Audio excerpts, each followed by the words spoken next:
Excellencies, ladies and gentlemen, it's an honor and privilege to address you all at this important 5th United Nations Conference on Least Developed Countries in this beautiful, brotherly state of Qatar. Indeed, we must ensure that the use of this opportunity to truly reflect and act together on these policies and strategies that can accelerate sustainable development in places where international assistance is needed the most, and to tap the full potential of the least developed countries so that we pave the way for progress and prosperity of our people going forward.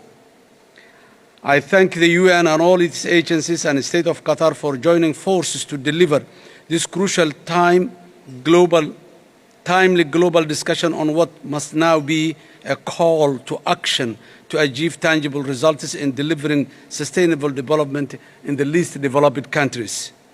Accordingly, in this age of global independence and common challenges and opportunities, we cannot and must not leave anyone behind if we are serious about the sustainable development and progress of most vulnerable people in the world today.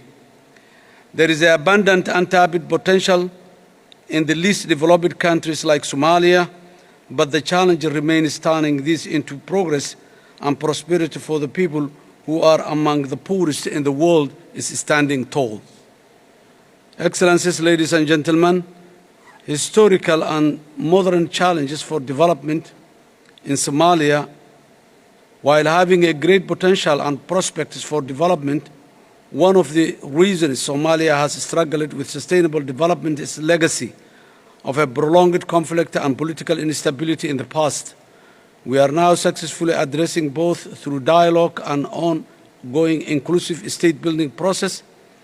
We are also collectively and successfully fighting the last remaining pocket of international terrorism in Somalia and in the region, in partnership with our people and international partners as well.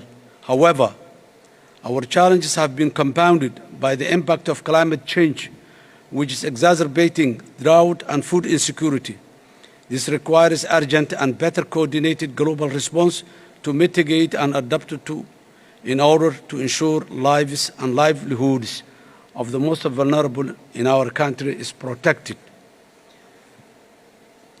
The COVID-19 pandemic impacted Somalia heavily, and we learned the centrality of a social protection system to cope with the future global shocks. Accordingly, we are working tirelessly to grow the economy, create jobs, and raise domestic revenue, but there is not yet the strong financial social safety net that other developing nations have enjoyed. However, there was and is a strong sense of community, resilience, and burden sharing like in most of other least developed countries that helped us cope with the COVID-19 pandemic. This sense of community must be recognized as a strength and acknowledged in the design of all international development projects through prioritizing local needs, expertise, and job creation as emphasized in Somalia's National Development Plan. Indeed, this is the most effective way to ensure developmental impact and strengthen the social protection in the most vulnerable communities across the least developed countries. Social protection does not and should not mean handouts.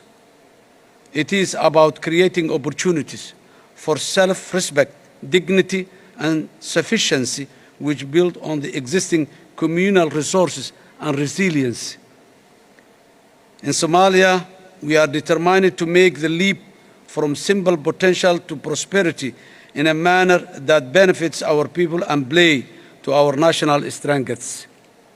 We are already working hard in national economic reform program to achieve debt relief through the highly indebted poor countries initiative.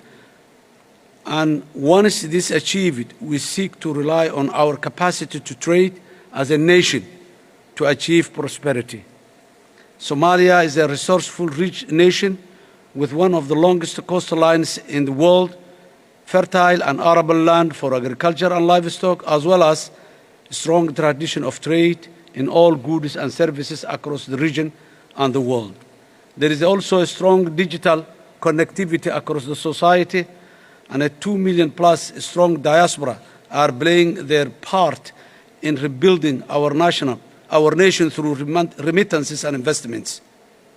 There is a clear, huge potential to be innovative in providing education and creating jobs for the whole population, including youth, girls, and women. If we can harness the potential of our country and the entrepreneurial spirit of our people while continuing to increase domestic revenue mobilization, public financial management reform, and good governance. Technology also provides a cost-effective and accessible opportunity to leapfrog in financial inclusion and key public service delivery, especially education, public health, which are vital for human capital development in any country. Excellencies, ladies and gentlemen, Somalia is making tangible progress today thanks to its resilient people and international partners who continue to stand by our side as we strive forward for a better future. In this regard, I urge that all manner of effective partnerships to deliver results be strengthened further in the near future. We must all learn from each other's development journey, success, challenges, and opportunities. We must also abandon silo thinking and dominant narrow institutional project-oriented action to achieve the least developed countries' ambitious developmental goal, which is clearly laid out in the Doha Programme of Action for 2022-2031 in a timely manner and change lives. In conclusion, the Somali government welcomes the Doha Programme of Action for the least developed countries, and we will work closely with our people and partners to ensure that we deliver its commitment for the betterment of the people. I again thank for the United Nations and the State of Qatar for providing this august opportunity for the least developed countries' issues and challenges to be addressed. I thank you.